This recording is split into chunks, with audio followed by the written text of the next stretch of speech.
Hello students, today we are going to start our first chapter of 11th class chemistry, some basic concepts of chemistry. ठीक है, तो बेटा सबसे पहले हमारे माइंड में आता है अब तक अप टू 10th हमने साइंस पढ़ा है. ठीक है, उसकी क्लासिफिकेशन है हमारे पास. साइंस को हमने 3 पार्ट्स में डिवाइड किया. साइंस की हमारे पास 3 branches, physics, chemistry and bio. Okay, we have the 3 branches of the science: physics, chemistry and bio. ठीक है, so what is chemistry here? Chemistry होता क्या है actually हमारे पास? Chemistry is that branch of science which basically deals with the structure, composition and the properties of the matter. ठीक है, क्या कहा हमने? The chemistry is that branch of the science which basically deals with the composition, structure and properties of the matter.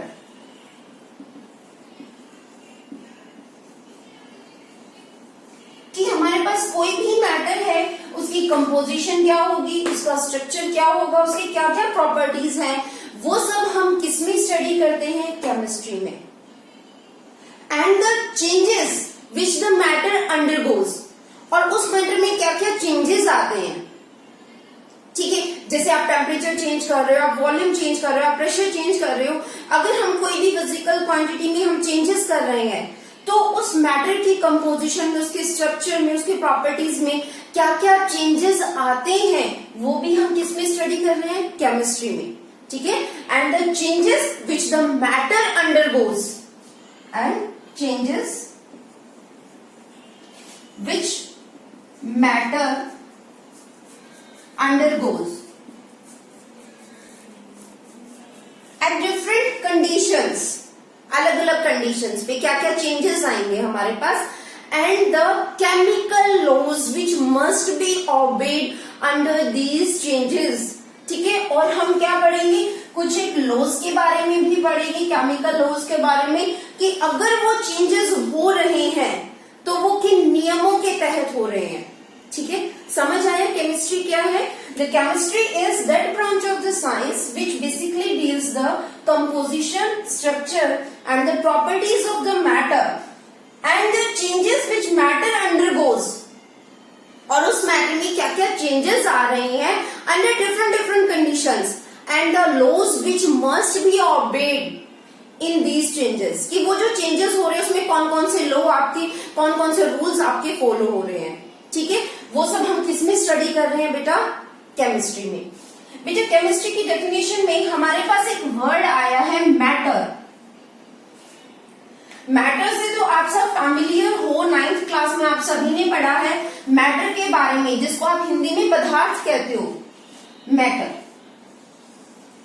Matter है क्या? Anything which occupies space, possesses mass and can be filled by any one of our sense. ठीक है, कोई भी चीज, anything, हमारे आसपास आपको जो भी चीज दिखाई दे रही है, ठीक है, बट कंडीशन क्या होना चाहिए? इट possesses mass, उसमें कुछ मास होना चाहिए.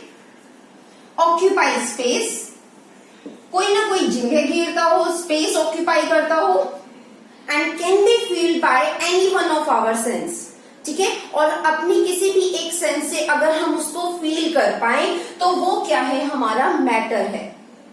ठीक है, ये मार्कर, ये व्हाइट बोर्ड आपका, बुक्स, डस्टर, जो भी चीज आपको दिखाई दे रही है, स्टडी टेबल हो गया आपका, ठीक है, बैग, जितनी भी चीजें हैं, all are the matters.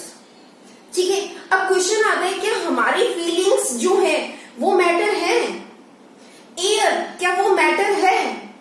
Air also occupy the space. आपका एटमोस्फियर है, एयर हमें दिखाई नहीं दे रही है, ठीक है, but it occupy the space. वो हमारे एटमोस्फियर में वो प्रेजेंट है, उसने स्पेस ऑक्यूपाई किया हुआ है. ठीक है, बट हमारी फीलिंग्स जो है, इमोशंस जो है, these are not the matter. वो मैटर नहीं है. ठीक है, इंस्टेड आप उनको फील कर सकते हो, but they doesn't occupy the space, they don't possess the mass, वो मास पोजेस नहीं कर रहे इन रियलिटी में। ठीक है, तो मैटर क्या होता है? Anything which possess mass and occupy space and which can be feel by any one of our sense. आप उसे अपनी किसी भी सेंस से अगर महसूस कर सको, then that is called the matter, उसे हम क्या कहेंगे? मैटर। ठीक है बेटा, उसके बाद मैटर की हमारे पास फर्दर क्लासिफिकेशंस हैं।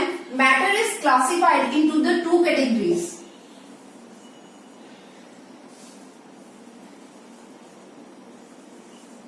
Physical classification and chemical classification.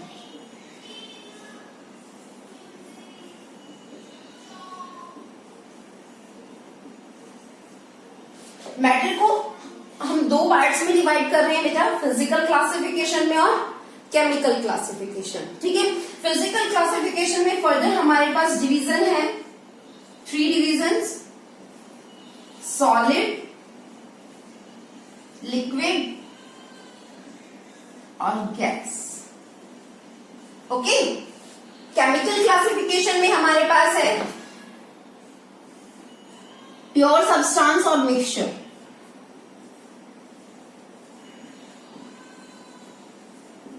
Pure substance and mixture. Okay बेटा, प्योर सब्सटेंस को फर्दर हम क्लासिफाई कर रहे हैं। We will discuss all these one by one. Okay, pure classification में हमारे पास फिर से आ गया element and compound, element and compound.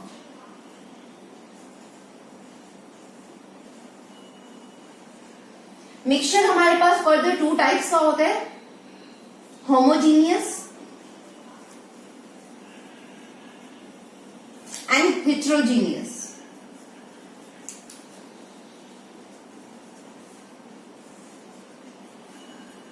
Okay, mixture is further classified into 2 parts, homogeneous and heterogeneous. Okay, compounds are further classified into 2 parts, organic and inorganic. Organic and inorganic.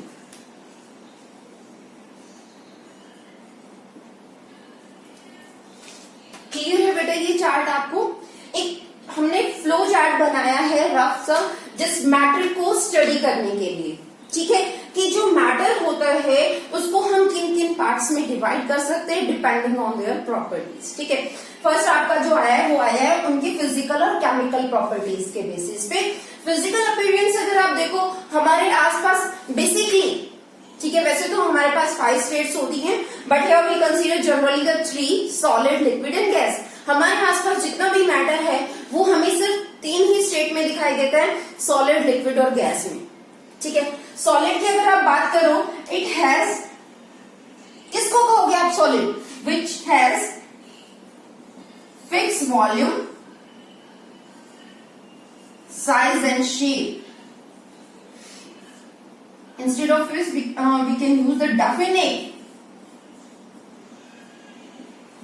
volume, definite size and shape.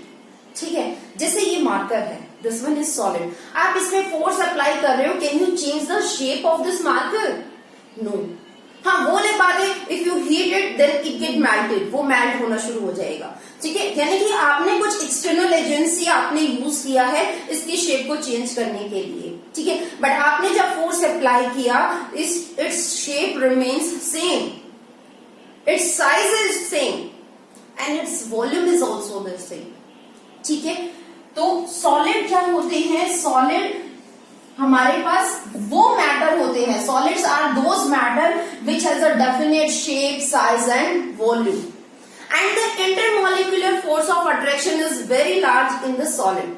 कि solid के जो molecules होते हैं उनके बीच में जो आपकी attractive force होती है, that one is much greater, बहुत ज्यादा होती है, and the space between the molecules और the atoms is almost negligible. कि जो स्पेस होता है उन एटम्स और मॉलिक्यूल्स के बीच में सॉलिड के, वो बहुत ही कम होता है। ठीक है। सो this one is all about the solid. ये आपका सॉलिड के बारे में था, ये आपने अपना 9th क्लास में भी पढ़ा है, ठीक है। उसके बाद नेक्स्ट हम आते हैं लिक्विड पे। What is liquid? Which can flow, ठीक है। फ्लूइडिटी होती है लिक्विड की, इट हैज डेफिनेट वॉल्यूम। इसमें डेफिनेट वॉल्यूम तो होती है हमारे पास, definite volume, but not definite shape.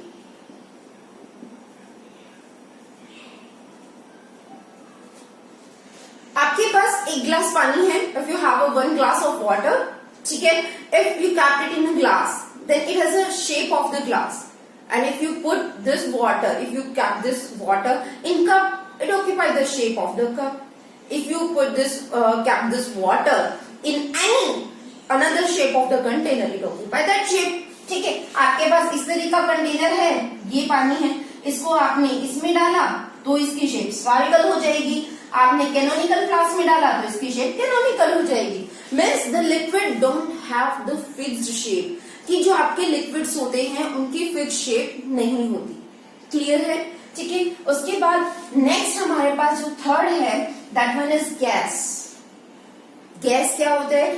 अब अगर हम बात करें लिक्विड की, as I already told you that in case of the solid, the intermolecular force of attraction is much greater, but in liquid that force get decreased. वो force आपकी कम हो जाती है and the space between the molecules, अब अगर solid के molecules आपके इस तरह से हैं, then the space between the molecules of the liquid that get increased as the force of attraction that get decreased. वो force of attraction कम हो गई है तो space आपका बढ़ गया है, ठीक है। जैसे अगर आपको कहा जाए you have to flow your hand in the table, can you move it? No, because the space between the particles of the table is almost negligible, ठीक है। बहुत ही कम space है, you can't move your hand inside, ठीक है।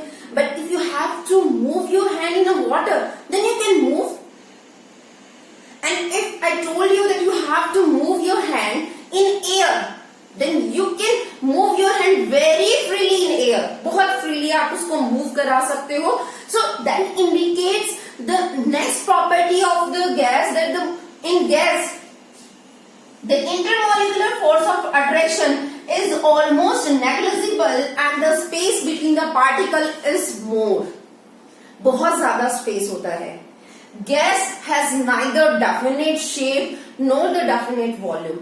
आप इसको जिस size के कंटेनर में, जिस शेप के कंटेनर में डालोगे, ये वो कंटेनर फुल ऑक्यूपाई कर लेती है।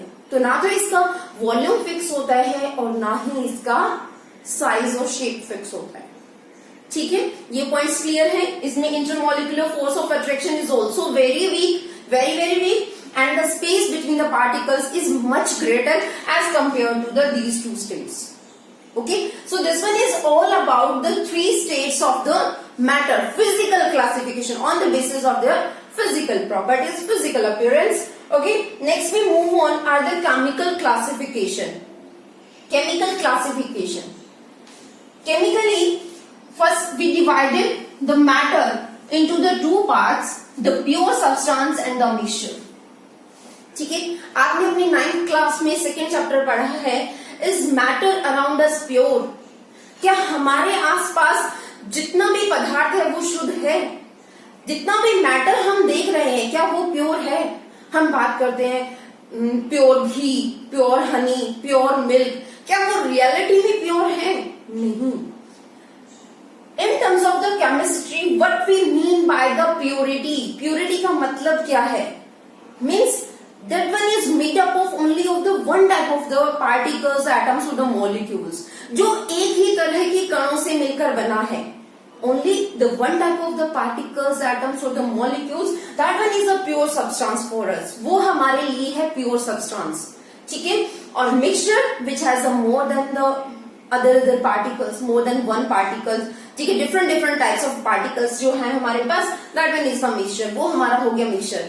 मिक्स दाल आप लगा सकते हो कि हमारे पास एक दाल है बहुत तरह की हमने मिक्स की हुई है, दैट इज अ मिक्सचर, वो हमारे पास मिक्सचर है, ठीक है.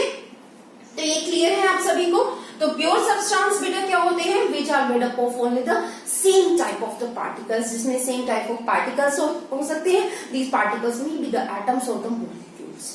Okay, now we further classified the pure substance into the two parts, element and compound. Element and compound. I am rubbing it. Element. Now you have to define the element. Hindi में आप इसको तत्व कहते हो. Element होते क्या हैं? Element is that pure form of a substance which one is made up of the same type of atoms. Same type of atoms.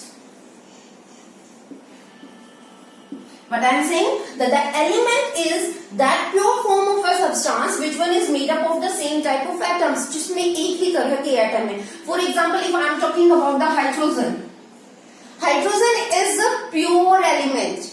Because it one is made up of only those atoms which has a one proton, one neutron, one electron. It may be sometimes zero neutron भी होता है. Protium, deuterium, tritium, वो तो तीन हमारे पास होते हैं. ठीक है, 1H1 से आप उसको डिनोट करते हो. ठीक है, if I am talking about the oxygen, it has its 8 proton, 8 electron and the 8 neutron. ठीक है, कि ऑक्सीजन का जो एलिमेंट है उसमें सभी एटम्स इसी कंपोजिशन के होंगे. All the atoms are of this composition, means all the atoms are the same in terms of their atomic number, in terms of their mass, in terms of their number of electrons, protons and neutrons.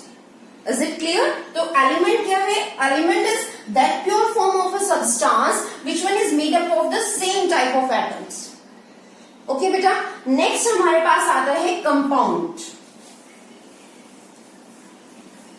The next one is compound.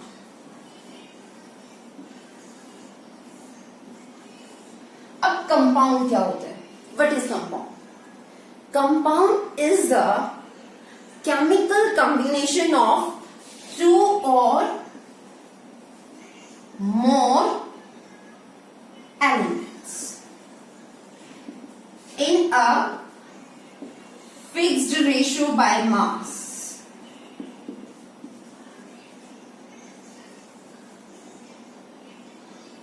ठीक है, remember it's a chemical combination. Okay, means the compound is formed chemically. Compound हमारे पास कैसे बनते हैं? Chemically, and it's a combination of two or more elements. इसमें दो या दो से ज्यादा एलिमेंट्स आपके हो सकते हैं. ठीक है, जैसे कार्बन डाइऑक्साइड, इसमें आपका कार्बन है, ऑक्सीजन है. ठीक है, कार्बन मोनोऑक्साइड, कार्बन और oxygen. If the oxygen is 2 then it's carbon dioxide. If oxygen is 1 then it is carbon monoxide. ठीक है, वाटर H2O. ठीक है, so in a fixed compound the ratio of the constituent elements, the ratio of the masses of the constituent elements is fixed. It means if you have to form the carbon dioxide, अगर आपको carbon dioxide बनाना है तो उसमें एक carbon और 2 oxygen होगा. Carbon monoxide बनाना है, एक कार्बन एक ऑक्सीजन आपको लेना पड़ेगा. ठीक है, दैट वन इज फिक्स. और वो रिएक्शन, वो कार्बन और ऑक्सीजन दोनों आपस में रिएक्ट हुए हैं केमिकली. ठीक है, सो it's a homogeneous mixture you can say, कि आपके पास एक होमोजीनियस कंपाउंड बनकर आ गए. होमोजीनियस का मतलब क्या होता है अभी हम डिस्कस करेंगे, होमोजीनियस और heterogeneous. So the compound is clear to you. What is compound? The compound is a combination of the chemical combination of 2 or more elements which combined in a fixed ratio by mass, जो एक fixed ratio में आपस में combine करते हैं. ठीक है, अगर हम एग्जांपल आपके लिए, if the atoms of the same type, अगर आपके एटम सेम टाइप के, जैसे एक हाइड्रोजन है दूसरा भी हाइड्रोजन हो गया, तो आपके पास बना H2, Cl, Cl, Cl. ठीक है, तो इनको आप क्या कहोगे? ये है आपके होमो एटॉमिक मॉलिक्यूल. अब यहां पर हमारे पास एक और नया वर्ड मैम ने यूज किया, मॉलिक्यूल्स क्या होते हैं? Molecule, what is molecule? कोई भी एक कंपाउंड आपका जो फ्री स्टेट में एग्जिस्ट कर रहा है, आपको हाइड्रोजन चाहिए, क्या हाइड्रोजन आपको नेचर में ऐसे मिलेगा? नहीं, हाइड्रोजन हमेशा एग्जिस्ट करेगा H2 की फॉर्म में, क्लोरीन एग्जिस्ट करेगा Cl2 की फॉर्म में, वाटर एग्जिस्ट करेगा H2O की फॉर्म में, ठीक है। सो ऑक्सीजन एग्जिस्ट करेगी O2 की फॉर्म में, ओजोन एग्जिस्ट करेगा O3 की फॉर्म में। So the free existence of a compound that is known as a molecule, उसको हम मॉलिक्यूल कहते हैं। अब मॉलिक्यूल अगर आपका होमो एटॉमिक है, यानी कि molecules of the same element, यानी कि एक मॉलिक्यूल है जो सेम ही एलिमेंट्स का है, उसको आप होमो एटॉमिक कहोगे। और अगर अलग अलग है, जैसे यहाँ पे हाइड्रोजन है, ऑक्सीजन है, अलग अलग हो गए। कार्बन डाइऑक्साइड की बात करो, एक कार्बन हो गया, एक ऑक्सीजन हो गया, बोथ आर डिफरेंट, ठीक है। So these are the molecules of a compound, ये आपके कंपाउंड के मॉलिक्यूल्स, ठीक है। ये क्लियर है आप सभी को, व्हाट इज कंपाउंड, ठीक है, and what are the molecules, molecules क्या होते हैं, ठीक है। इसमें एक वर्ड और आता है बेटा हमारा atomicity. What is atomicity? Atomicity होता क्या है, ठीक है। The number of atoms present in a molecule, एक मॉलिक्यूल में कितने एटम्स आपके प्रेजेंट हैं, दैट इज इट्स एटॉमिसिटी, वो उसकी एटॉमिसिटी होता है। जैसे अगर हम बात करें हाइड्रोजन की, हाइड्रोजन में आपके कितने एटम्स हैं? 2, वो भी हाइड्रोजन के। क्लोरीन में 2, वाटर में बात करें 2 hydrogen 1 oxygen, so it's atomicity is 3, ठीक है। तो एटॉमिसिटी भी क्लियर है हर स्टूडेंट को। एटॉमिसिटी क्या होती है? The number of atoms present in a free molecule, कि एक मॉलिक्यूल में आपके कितने एटम्स प्रेजेंट है, that is known as its atomicity, वो उसकी एटॉमिसिटी होता है, ठीक है। Now we are coming on the mixture.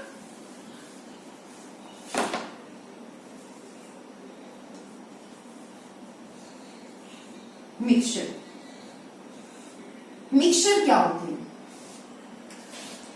Mixture is the combination of 2 or more elements or the compounds in any ratio, ठीक है।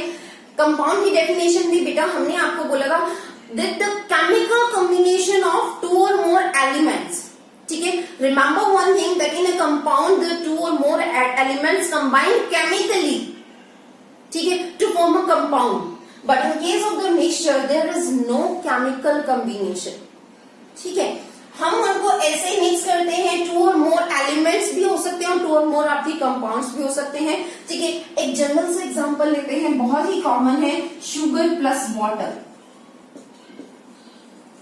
वाटर आपका कंपाउंड हो गया H2O, C6H12O6, ग्लूकोज आपने मिक्स किया है वाटर में, ठीक है। आपने दोनों को मिक्स किया, both are the different compounds, ठीक है। अब किसी को मीठा ज्यादा पसंद है तो आप शुगर ज्यादा ऐड करते हो, किसी को कम तो आप कम डिसॉल्व करते हो। Means that ratio is not fixed. आपको पानी बनाना है, लेमनेड बनाना है, वो लेमनेड आपका क्या हो सकता है कि आप उसमें नमक और जो सॉल्ट और शुगर है, that ratio that can be changed, आप उस रेशियो को चेंज कर सकते हो। That ratio is not fix, वो रेशियो हमारी फिक्स नहीं है। सो इट्स अ मिक्सचर, वो आपका क्या है? Mixture. Further, the mixture is classified into the 2 parts, homogeneous and heterogeneous. Homogeneous and heterogeneous. तो अब हमारे पास आता है कि homogeneous और heterogeneous mixture क्या होता है, ठीक है। homogeneous यानी कि एक यूनिफॉर्म कंपोजिशन अगर आपके पास है बेटा, uniform composition,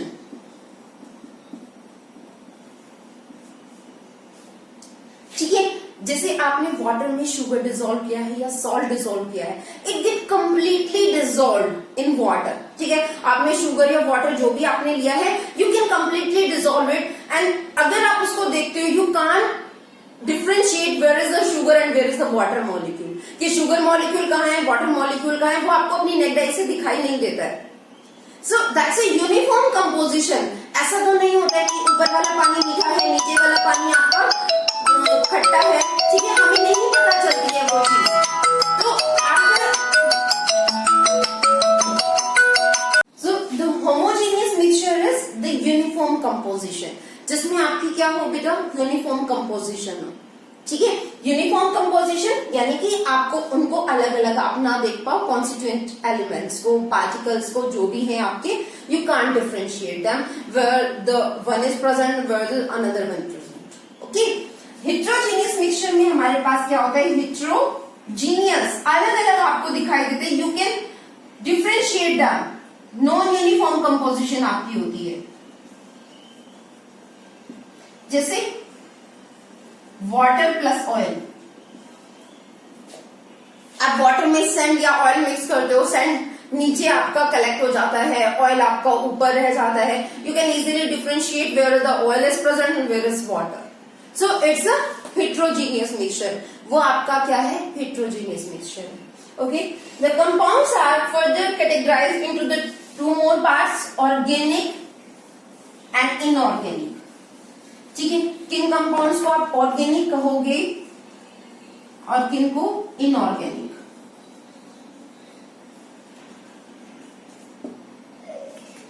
Organic compounds, the compounds of carbon or the elements like the nitrogen, hydrogen, oxygen, ठीक है, and the halogen family members etc. कि कार्बन, हाइड्रोजन के साथ नाइट्रोजन, ऑक्सीजन, इनके साथ जो भी कंपाउंड बनाएंगे, all these are the organic compounds, वो सारे आपके होंगे ऑर्गेनिक कंपाउंड्स होंगे। ठीक है, इनऑर्गेनिक में हमारा आता है कि बाकी जो 118 एलिमेंट्स है, टोटल जो 118 एलिमेंट्स है, वो कितने कंपाउंड्स आपके बनाते हैं, ठीक है, वो आपके सारे आ गए इनऑर्गेनिक के अंडर। ठीक है, ये बेसिकली जो ऑर्गेनिक कंपाउंड्स होते हैं, they are obtain from the animals and the plants. Okay, and these are from the minerals and rocks. Okay, 118 elements बहुत ज्यादा कंपाउंड्स बनाते हैं, कार्बन इटसेल्फ बहुत ज्यादा कंपाउंड्स बनाते हैं अनलिमिटेड अमाउंट में। ठीक है, जैसे कि हमारे पास अगर हम बात करें इंग्लिश अल्फाबेट कितने होते हैं हमारे पास, total 26, but with the help of these 26 alphabets we can frame infinite amounts of the words. ठीक है, बहुत ज्यादा वर्ड्स आप वहां से बना सकते हो, फ्रेम कर सकते हो, just like that here we have the more than the 118 elements. तो ये 118 एलिमेंट्स बहुत ज्यादा कंपाउंड्स आपके बना सकते हैं। Carbon, hydrogen, carbon, nitrogen, oxygen और हेलोजन फैमिली के जो मेंबर्स हैं, ठीक है, उनके साथ जो कंपाउंड्स हैं वो आपके ऑर्गेनिक के अंदर आ जाएंगे, and the rest of the are under the inorganic compounds. Okay, so this one is clear to all of you. Next हमारे पास आता है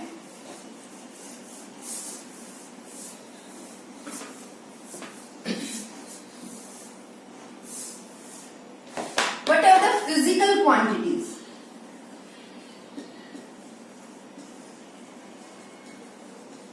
what are the physical quantities, physical quantities क्या होती है, ठीक है, physical quantities which come across during our scientific study। ठीक है, कि आप कोई भी एक्सपेरिमेंट परफॉर्म कर रहे हो, आप कुछ भी कैलकुलेट कर रहे हो, तो वो कैलकुलेशन के टाइम पे कोई भी हम एक्सपेरिमेंट परफॉर्म कर रहे हैं, उस टाइम पे हमारे सामने जो भी नई चीज निकल कर आती है, ठीक है, जिसको आप कैलकुलेट कर रहे हो, that one is the physical quantity. ठीक है, all such quantities which come across during our scientific study. ठीक है, कि हमारी साइंटिफिक स्टडी के अक्रॉस जो भी क्वांटिटीज आती हैं उनको हमने फिजिकल क्वांटिटीज का, for example if you have to measure the length, ठीक है, so length is a physical quantity, you have to calculate the mass, mass is a physical quantity. ठीक है, अब आपको एक ऑब्जेक्ट का मास मेजर करना है, आपने मास मेजर किया, आपने उसको ऐसे लिखा 5, 7, is it mass, is it length, is it second, what it is, it's just a number। ये एक नंबर रिप्रेजेंट कर रहा है, not any physical quantity। if I write 5 meter or the 7 kg, we know the kg is the unit of the mass, so this one is the mass and this one is the length। तो कोई भी physical quantity बेटा जब आपको major करनी होती है, here we need the numeric values and the unit. Unit क्या होता है, किसी भी फिजिकल क्वांटिटी को मेजर करने के लिए जो आपने स्टैंडर्ड रेफरेंस चूज किया है, जैसे आपने 1 kg वेट को फिक्स किया हुआ है कि ये हमारा 1 kg वेट है and you are measuring all other weight with all other masses with respect to this 1 kg। भाई इसका मास ½ kg है, इसका 2 kg है, 5 kg है, 6 kg है, means you are measuring the mass with respect to the standard system which one is your kg, ठीक है, kilogram. Length को आप मेजर कर रहे हो with respect to the meter, the time is measured with respect to the second, time second के reference में आप टाइम को मेजर कर रहे हो, टाइम कितना हुआ, 6 सेकेंड, 7 सेकेंड, 10, 30, 40, 50 सेकेंड, ठीक है, for the second. Okay, just I am saying if I have to measure the time, you can measure the time in seconds, hours, days, years and so many, ठीक है। So all these are the units of the time। क्या आप उसको days में major कर रहे हो, hours में मेजर कर रहे हो, सेकंड्स में मेजर कर रहे हो, मिनट्स में मेजर कर रहे हो, ईयर्स में आप उसको मेजर कर रहे हो, आप किस टर्म में उसको मेजर कर रहे हो। So all these are the units of the time, ये सारी आपके टाइम की यूनिट्स हैं। अगर आपने सिर्फ 10 लिखा है, आपने कहा here we are measuring the time और आपने सिर्फ 10 लिखा है, whether it is 10 seconds or the 10 hours or the 10 days or the 10 years, but it is means you must have to mention the unit। आपको वो यूनिट, वो standard reference जरूर आपको यहाँ पर मेंशन करना है which you are taking here, कि आप क्या आप यहाँ पे चूज कर रहे हो, ठीक है, ये क्लियर है आपको। तो दो चीजें, अगर आप कोई भी चीज कैलकुलेट कर रहे हो, सो इट्स न्यूमेरिक वैल्यू, ठीक है, and the unit that must be accurate, वो दोनों आपकी प्रॉपर होनी चाहिए, तभी आप उस फिजिकल क्वांटिटी को मेजर कर सकते हो, ठीक है बेटा। जनरली अगर हम बात करें, जो हम सिस्टम यूज करते हैं किसी भी फिजिकल क्वांटिटी को मेजर करने के लिए, this one is the SI system, ठीक है, international system of units, it's a international system of unit. This system is internationally accepted. According to this system, the length is measured in meter, mass in kg, and time in second. We have 4 more fundamental quantities like the current, that is measured in ampere, quantity of substance, मोल में आप उसको major करोगे, luminous intensity,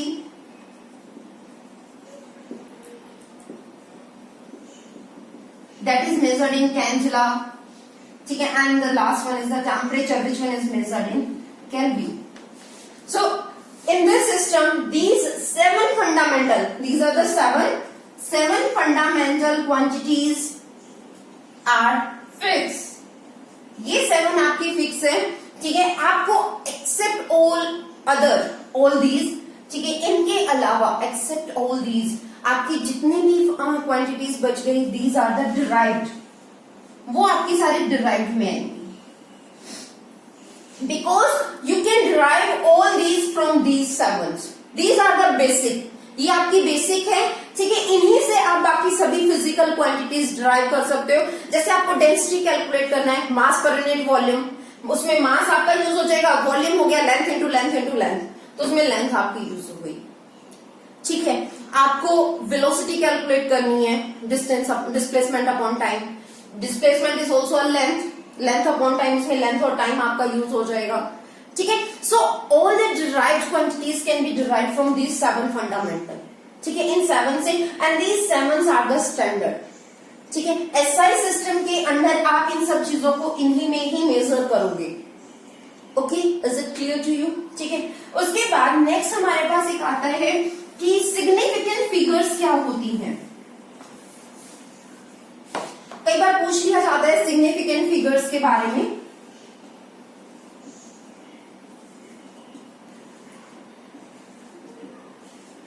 significant figures, ठीक है, जैसे अभी हमने आपको बताया बेटा that you have to calculate the time or the mass or the length, whatever be you have to calculate. If you have to calculate the length and our length comes out to be 1.50067। ठीक है, आपकी length ये है, तो आप इसको कैसे represent करोगे? इसमें कितनी सिग्निफिकेंट फिगर्स है? ठीक है, टोटल नंबर्स इसमें आपके कितने प्रेजेंट है? 1 2 3 4 5 6 7। इसमें कितने सिग्निफिकेंट फिगर्स हो गई आपकी? 7। ठीक है, या आपका इस तरह से है 0.5060। इसमें आपकी कितनी सिग्निफिकेंट फिगर्स है? रिमेम्बर वन थिंग बेटा, कि अगर आपका पॉइंट से पहले जीरो है, पॉइंट से पहले अगर आपका जीरो है तो आप इसको कंसीडर नहीं करोगे एज अ सिग्निफिकेंट फिगर। तो इसमें आपकी सिग्निफिकेंट फिगर कितनी हो गई बेटा? इसमें हमारी सिग्निफिकेंट फिगर है 4। ठीक है, अगर आपके पास है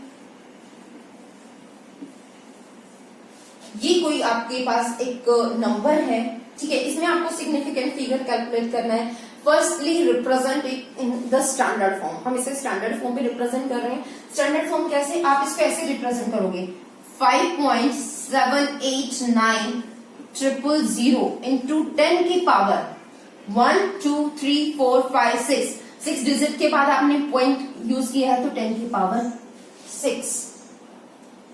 ठीक है बेटा, तो इसमें आपकी सिग्निफिकेंट फिगर्स कितनी है? 1 2 3 4 5 6 7। ये 7 हो सकती है। अगर आपने इसको ऐसे रिप्रेजेंट किया है 5.7890, तो इसमें कितनी सिग्निफिकेंट फिगर होंगी? 1 2 3 4 5। ठीक है, अगर आपके दो नॉन जीरो नंबर्स के बीच में जीरोस है तो आप उन जीरोस को काउंट करोगे। ठीक है, अगर आपका नॉन जीरो नंबर से पहले अगर जीरोस है तो आप उनको काउंट नहीं करोगे। तो ये है हमारा सिग्निफिकेंट फिगर। ठीक है, कि सिग्निफिकेंट फिगर आप किस तरह से कैलकुलेट करोगे। उसके बाद हमारे पास आता है precision and accuracy. Precision and accuracy,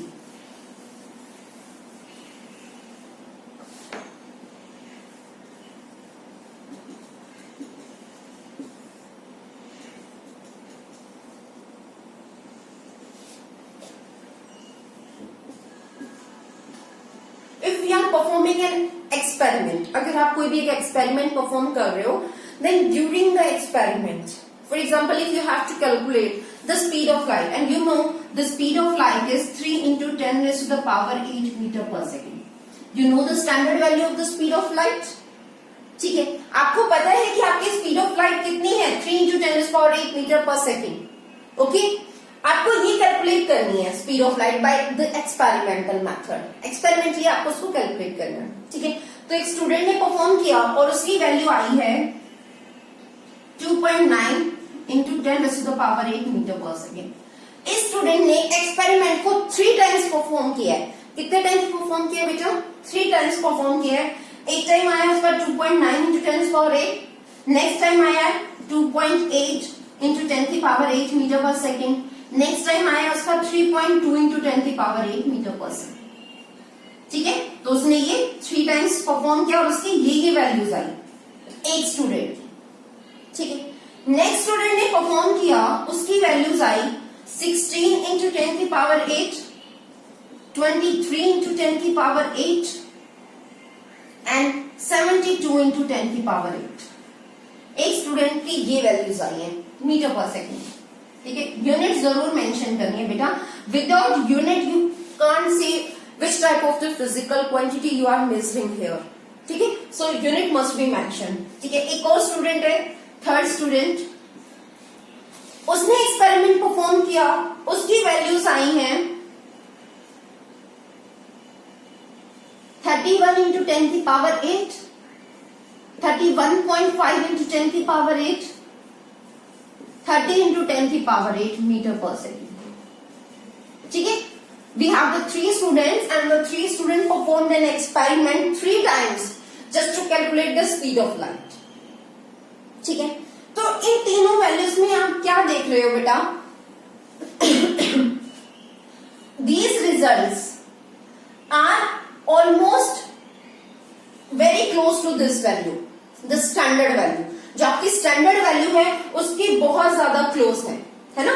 देखो 2.9, 2.8, 3.2 all are very close to the 3.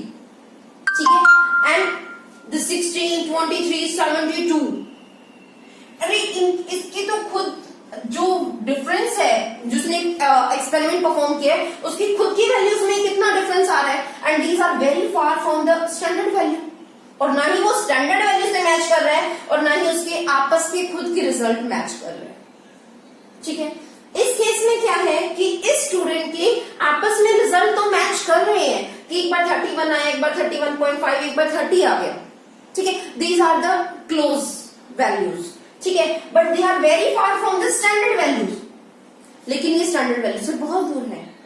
तो इस स्टूडेंट का रिजल्ट जो है, देखो इसकी सभी जो इसने एक्सपेरिमेंट जो परफॉर्म किया है वो बहुत सिंसियरली उसने परफॉर्म किया है, प्रॉपरली उसने परफॉर्म किया, because all the values are the same and they are very close to the standard value. भाई वो स्टैंडर्ड वैल्यू के भी इक्वल है और आपस में भी ऑलमोस्ट सेम है। So these results are precise and accurate both. भाई वो आपस में भी प्रिसाइज है और स्टैंडर्ड वैल्यू से भी सेम है, तो वो एक्यूरेट भी है आपकी। ठीक है, and these are neither precise nor accurate, ना तो उसकी आपस में सेम है और ना ही उसकी स्टैंडर्ड वैल्यू को अचीव करने के नियर बाय है। ठीक है, ना तो वो उसके नियर बाय है स्टैंडर्ड वैल्यू के, ना उसके आपस में वो क्लोजनेस है। तो नाइदर प्रिसाइज नॉर एक्यूरेट, ना तो प्रिसाइज है ना ही एक्यूरेट है। ठीक है, इस वैल्यूज को देखिए, इसके आपस में तो रिजल्ट सेम है। सो दीज आर प्रिसाइज, ये प्रिसाइज तो है but not the accurate, because they are very far from the standard value. So ये आपके एक्यूरेट नहीं है but they are precise. So now you can understand what is the meaning of the precise and accurate. Friends, I am giving you one more example just to clarify what is precision and what is accuracy, what's the main difference between this. ठीक है, suppose we have a screen,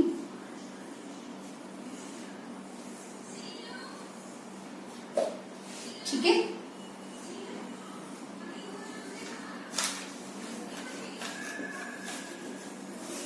and we have the 3 students. Okay, these are the 3 boards, target boards you can say.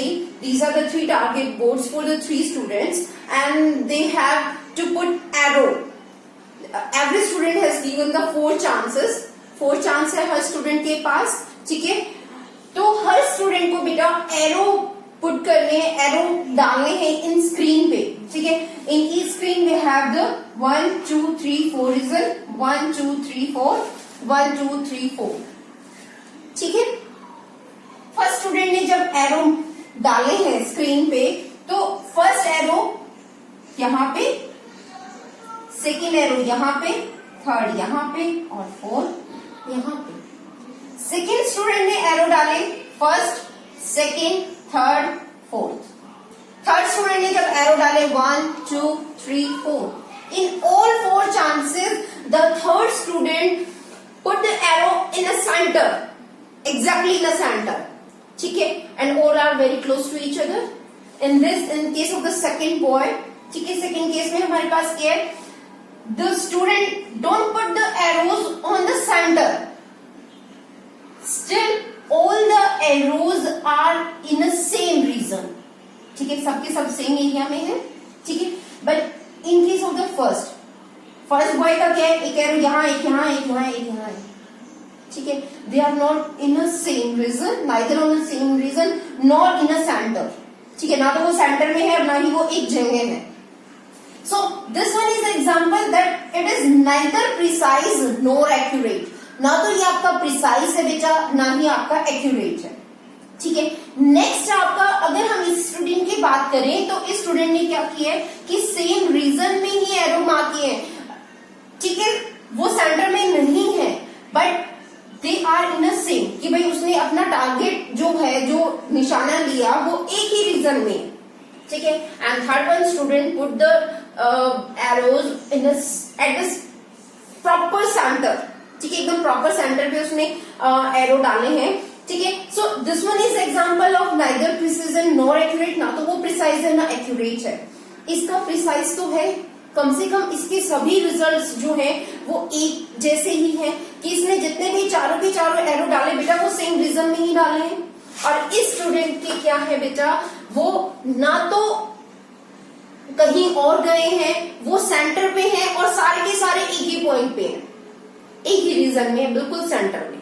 ठीक है, सो this one is an example of precision and accurate both, कि सब इकट्ठे हैं, precise है, ठीक है, और बिल्कुल सेंटर में है, एक्यूरेट भी है।